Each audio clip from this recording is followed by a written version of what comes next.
Hello and welcome to Transparent Talk. My name is Andrew Lenzo and I'll be your host for this series. Today we have joining with us Ethan Smith. Ethan is the president of the student body. Thanks for being with us, Ethan. Thank you so much for having me, Andrew.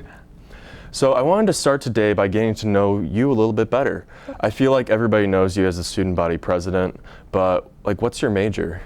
My major, I actually have two. So one is not going to shock you because it's political science, and that's what I started my career at EMU with, and then I added another major in economics just to try to kind of broaden my opportunities a little bit. Mm-hmm. But what I really am passionate about is international issues. So the focus within my political science degree is comparative politics and international relations, and that's the reason that I kind of picked up the economics piece too, because I think unlocking the economic potential of kind of the developing world and helping raise living standards is one of the most important things that we can be talking about. Were you always a political science, an econ major? I started with the political science, and then I added the economics later. Going back to high school, those were places where my passions lied, not necessarily in economics, honestly. And I mean no disrespect to my high school, but I wasn't as thrilled about economics in the high school class that I took, just because I think it's hard to access it at that kind of high school level. But then I got into college and I was like, you know what, I'm passionate about political change, I'm very interested in political processes, but what's driving a lot of the real changes that we see in American life and life around the world is economic things. So I think understanding that was something that I wanted to do. Was there something that triggered you to add that major? Like a event or something you came along in college? I wouldn't say I had one specific aha moment. It was more I had a better understanding of the kind of work that I wanted to be doing, working in international development, and I was able to understand that really understanding finance and economics is one of the best ways for me to be useful in that area. How do you take that and apply it to your current position as student body president? That's a really good question, because honestly, there are endless applications. It's a really cool experience as student body president to kind of get to live some of the concepts that you talk about in your classes. So when you talk in a political science class about what it means to run an election and what you're trying to accomplish and how you can maximize the public will and all the sort of institutional things that can kind of get in the way of that. It's a very interesting thing, and in a lot of ways, it serves as a confirmation that what you're being taught has some validity to it. But it's also a much better teacher than anything you could get in a classroom. So honestly, if you're interested in politics, I would say just try to get involved in whatever level of politics that's going to be, whether it's just some kind of council within your dorm or wherever else in the local community, or running for elected office. Is student government the only organization you've been involved with? No, I've had the opportunity to be a part of lots of really great organizations over the years at EMU. One in particular that I'm very fond of is the United Nations Association, which is where our Model UN program comes from. I had the opportunity to go to lots of really great conferences there, in Chicago, in Scotland, really, really cool places. And yeah, I'm actually continuing to be involved in that a little bit. I'm going to be on staff at the American Model United Nations Conference. So I'm not as much part of the club, but that's still something that's important to me. I founded or refounded the EMU Economics Club. I had mentioned my interest in economics. And yeah, that's been a very good experience too, getting like-minded people together, getting that off the ground. I had to step down as president from that organization, obviously. But those are two main ones that I've spent a lot of time with. So how do you apply that experience of helping build an organization and being involved in a big organization like UN to student government? Was there anything specific that you brought from those organizations to student government with you? Yeah, in particular, I think the experience of taking something that had really zero members, because it was at the point of dissolving an economics club, and then growing that to something that's functional and has bylaws, has processes that continue moving forward. That's something that is very applicable to student government, because a big thing that we always think about is trying to institutionalize ourselves even more. And really create a reputation and a consistent presence for student government that's going to continue for many, many years. So I think that experience of like laying the groundwork and creating processes and expectations, I guess expectations is probably the best word, expectations for the kind of things that student government does, expectations for the level of visibility that student government has. It's something that we've worked on very hard this year and we're going to continue to work on. So this question ties into that a little bit. I know as a student leader on campus, a lot of us, I think, feel the same way in trying to balance what we fix short term versus what we fix long term. How do you find a healthy balance of those two in your current position? I think the best way to kind of think about that question is, okay, what is the priority, right? What is the long-term goal, and what is, I guess even before the goal is the values, right? What is the most important thing that you want to see, right? We want to see Eastern Michigan students succeed in academically and personally, right? And once you have that goal, that value, then you can create a goal where you're going to say, okay, we want to help them succeed by increasing retention by this %, over the next 5 years.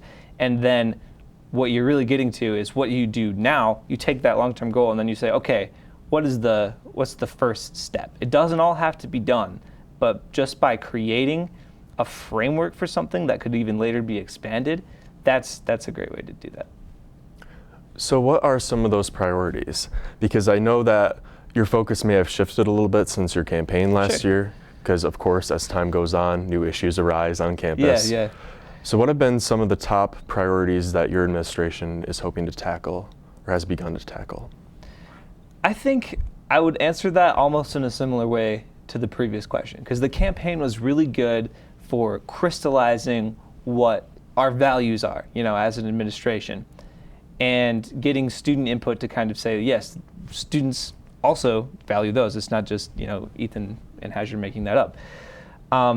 The phase that we're kind of at now is thinking about the first steps. So something we talked about a lot during the campaign was the value of making sure that students have their basic needs met.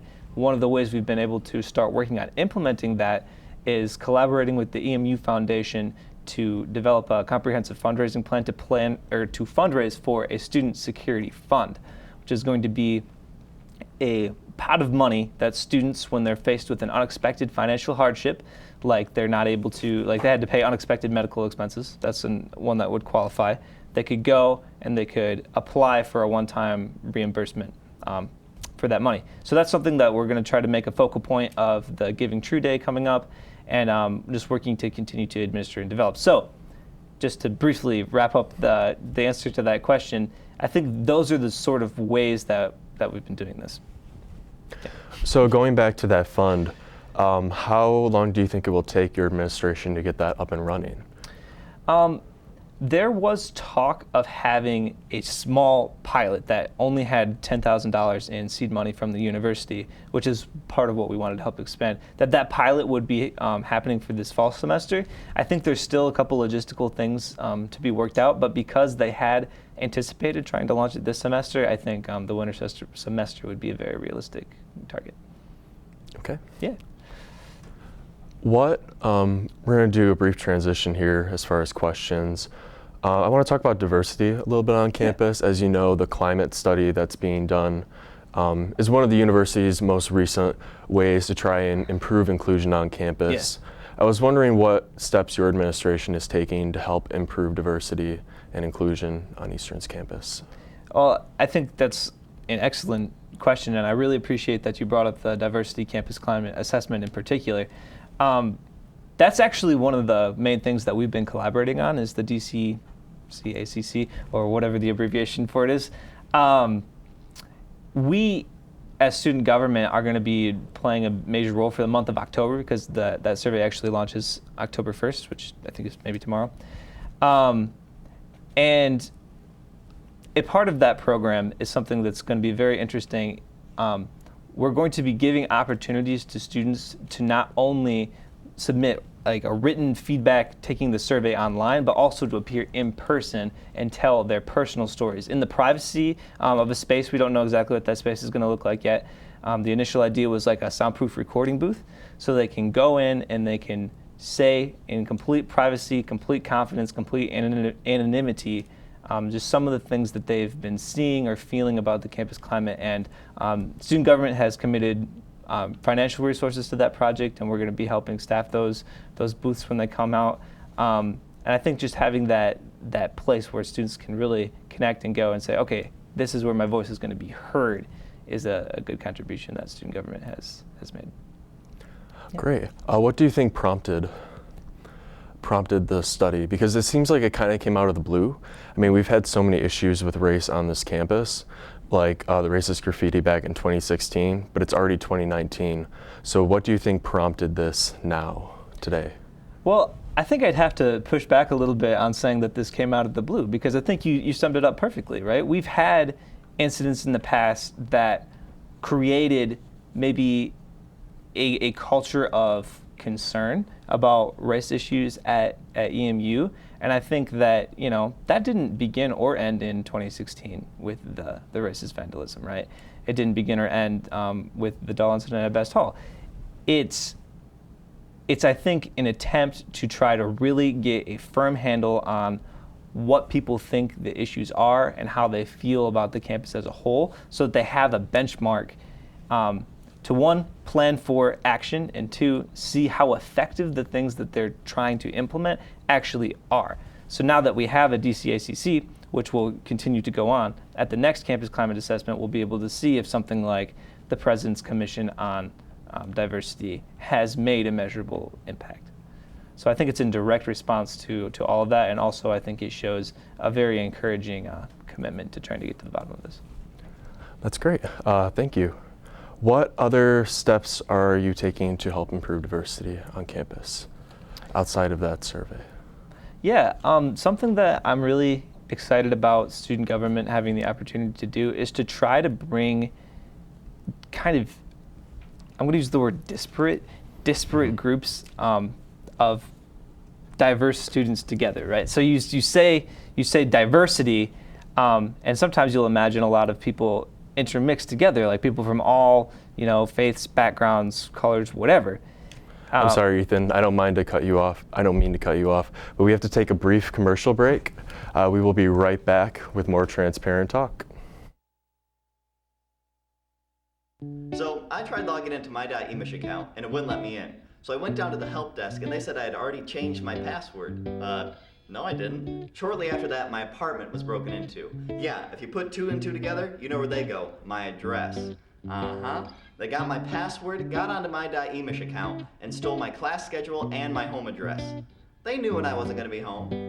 I should have known that a password of ABCD1234 isn't too hard to guess. Now, I'm more careful about choosing a password. I take a word that's 8 to 10 letters long and that isn't too personal to me, and I change some characters around. For example, the word college, COLLEGE. I can change the L's to 7s and the E's to question marks. Don't use college, okay? You have passwords for a reason. Take the time to make one that is unique and easy for you to remember, yet hard for someone else to figure out. My name is Daniel, and I'm trying to be safe.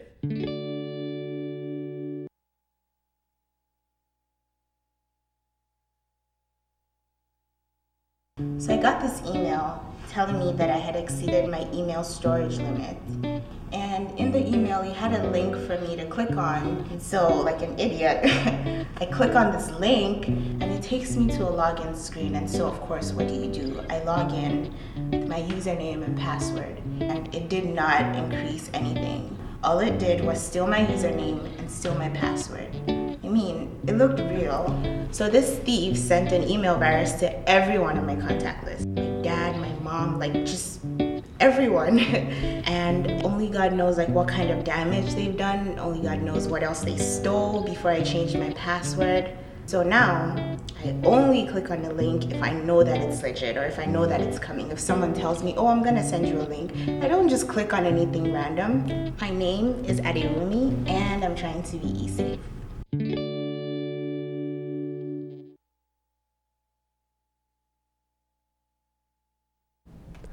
And we're back with more Transparent Talk. Ethan Smith is joining us today. So we were talking about diversity and inclusion before the break, and what further steps your administration is taking on top of the climate assessment.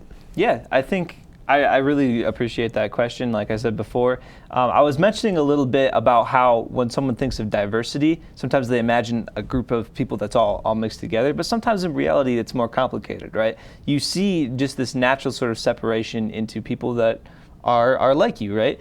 And I think we have a real opportunity in student government to try to create some programming to bring those different groups together. And something that we did to try to improve or to further that mission is we created a position within student government called the Director of Diversity and Community Outreach, so that we have a dedicated staff member that is committed to minoritization and issues related to social justice, particularly when it comes to minoritized groups on campus. And that committee, that role, is going to be able to create programming that brings those groups together and really help consolidate resources that students, minoritized and marginalized groups are going to be able to take advantage of. That's something that we've already started working on, trying to make the EMU student government website kind of even more of an information hub than we've already had it be, particularly when it comes to resources that might be useful to those kinds of groups. And also just kind of having someone that is dedicated to becoming a fact finder to really get to the truth when we have incidents like you were talking about before, just because things are so crazy when things like that happen. But in order to get effective student demands, really understanding the history and the timeline and things like that is really important. So I think having that is going to really help us. So you talked about some of the resources that you wanted to add to the student government website. What are some of those that are available to students? Yeah, I think, so there's kind of two things, right? So there's services that student government provides, and then there are services that other places within the university provide that student government, we want to help people find. So an example of an office that students might need help understanding is something like the Office of the Ombuds, which exists to sort of play some of the role that student government has tried to assist with, but they do a better job because it's their job. So your student can go to the Ombuds and they will sort of triage their concern and direct it to where it needs to go. So that would be one. When it comes to services that student government offers, we've actually been able to expand that catalog a little bit too. I'm really excited. We've just entered into a partnership with Digital Inclusion. That's a nonprofit working under the Engage office that specializes in low-cost computer repairs. And student government has been able to reach an arrangement with them so that we can offer free computer repairs and even further discount it beyond what it was. So that's something that students will be directed to on our website. We have free legal services, legal consultations. That's a huge service that I think not enough students are aware of, even though plenty are. And yeah, those are two really big, good ones from student government itself. How many students do you think take advantage of those resources? Enough that they're justified, but they could always use greater utilization, especially I'm taking a managerial accounting class, so we're talking about fixed costs and variable costs. When it comes to, we'll use the legal services, the attorney's name is Tracy Thomas, that's a fixed cost. It's going to cost us the same no matter what. So the more students we have taking advantage of that, the more effective student money is being spent. We actually, I was just having a conversation with one of our student government helpers, someone on staff, and she suggested that we get better metrics about how many people are using that, and I think that's a really something that we can achievably do. But I do know that it's high. So I'm going to shift to the current state of our university and the financial situation that we're in. Sure. I know as a media organization, we're feeling the effects of the budget cuts. We were wondering what effect that's been having on your organization and what steps you've been trying to take to help cope with that. Yeah, when the pie gets smaller, every piece of the pie gets smaller, right? So everybody at this university, no matter if you're at the top or at the bottom, is feeling the effects of declining enrollment. And in student government, we did suffer a budget cut. I think the percentage would have been around 8%. 8% was the number. And Basically, in response to that, we've just tried to be as efficient as we can with student money, and that's something that's always been part of our mission. Just being very conscientious, making sure that student government doesn't exist to gas up student government and give student government parties, but trying to get things like those free computer repair coupons, just more opportunities to get money and services back into students' hands as opposed to getting lost in the process.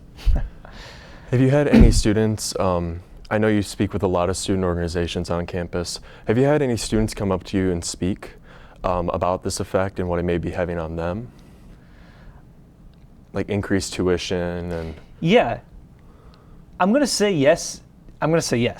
It doesn't necessarily come in the form of, this budget was cut so, because a lot of students don't exactly understand how all the money is distributed or whatever. So there's not a lot of students saying, hey, why was student affairs cut by this much this year? But we do have students saying, hey, what happened to this cool thing that Campus Life used to do? I don't remember the name of it, but the different lounges, like Lyric Lounge, and there was another one, like things like that have been kind of scaled back.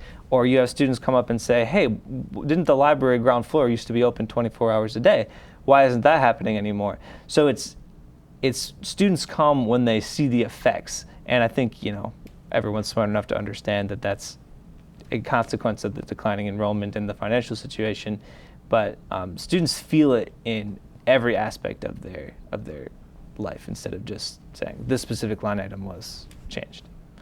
So do you feel like this responsibility falls back on you as student government to explain to the students that we're not going to have this program this semester, regardless of who's hosting it on campus? Or do you feel like people have been pretty good about getting the word out there about why these resources aren't available anymore? I think it's definitely the responsibility. I think it's an opportunity that student government has to spread information about that because we're so close to the ground. I do consider it a core part of our mission. The word responsibility is interesting, not because I want to duck any responsibility, but because I think the responsibility is even more broad-based than that.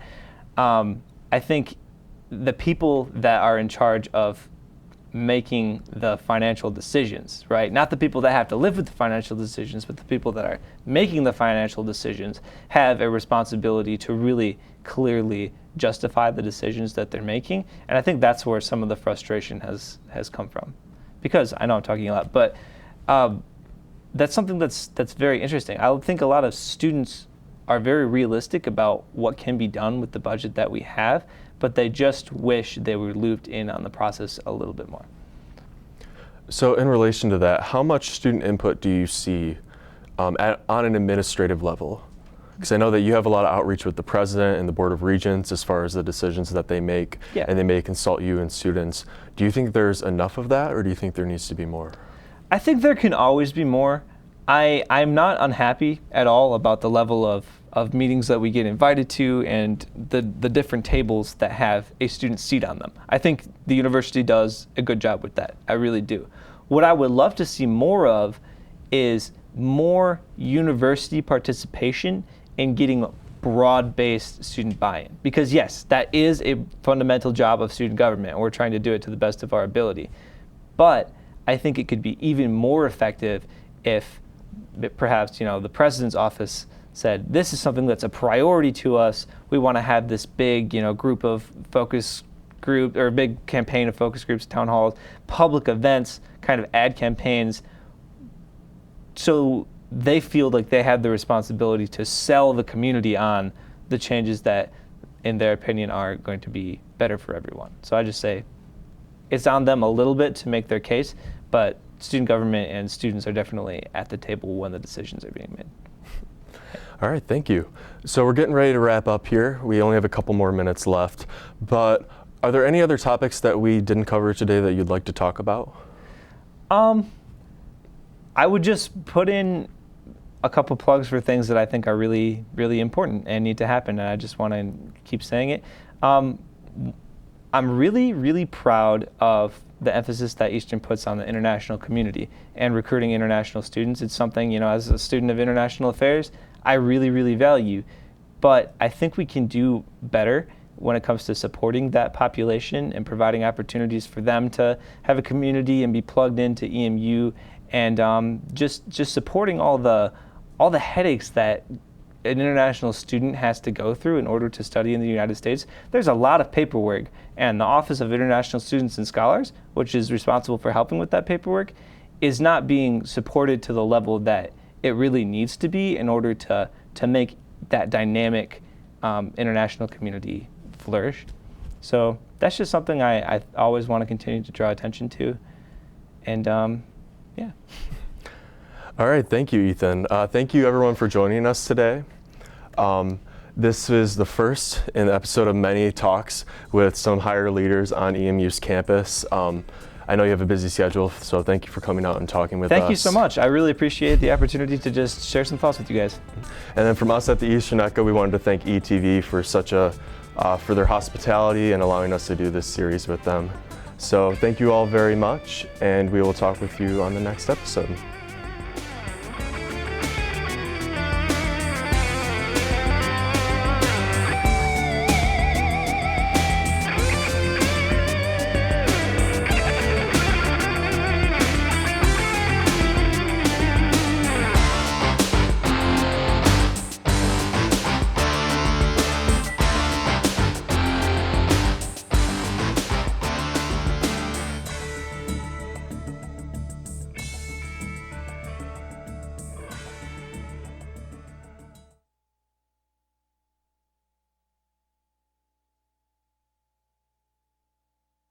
Whether it doesn't work, I just want us to do our part, you know? Yeah.